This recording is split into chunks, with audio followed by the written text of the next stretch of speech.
জানো, iPhone 17 launch করে যাওয়ার পর আমি না কিছুতেই নিজেকে কন্ট্রোল করে রাখতে পারছিলাম না। তাই সেদিন সৌরভকে নিয়ে চলে গিয়েছিলাম একটা মলেতে, যেখানে 17 প্রো অ্যাভেলেবেল রয়েছে। সত্যি কথা বলতে আমার ফোন কেনার থেকে বেশি ইচ্ছে ছিল একটা ম্যাকবুক কেনার, আমার চ্যানেলের ভিডিওগুলো এডিট করার জন্য।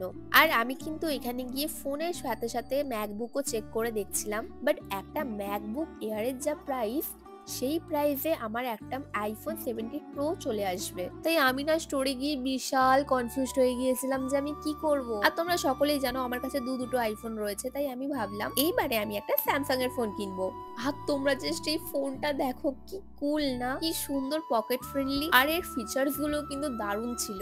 আমার তো এত পছন্দ হয়ে গিয়েছিল এই ফোনটা, আমি তো আইফোন 17 এর কথা ভুলে গিয়ে এই ফোনটাই কিনবো ডিসাইড করে নি। বাট সব থেকে বড় কথা হচ্ছে, আমি যদি একটা ফোনের পেছনে এত টাকা খরচা করি, তাহলে সেটা শুধুমাত্র তার ক্যামেরা কোয়ালিটির জন্য। তো স্যামসাং এর এই ফোনটার ক্যামেরা কোয়ালিটি, মানে ভিডিও ক্যামেরা কোয়ালিটি, আইফোন 17 এর তুলনায় অনেকটাই খারাপ ছিল। তাই আমি ফোনটা রেখে দিয়ে আবার ল্যাপটপের কাছে চলে যাই, কারণ সত্যি আমি বিশাল কনফিউজড হয়ে গিয়েছিলাম। আর আমি যে টাকায় ফোন কিনবো ভাবছি, সে টাকায় জানো, তিনটে ডাইসনের হেয়ার স্ট্রেটনার চলে আসবে।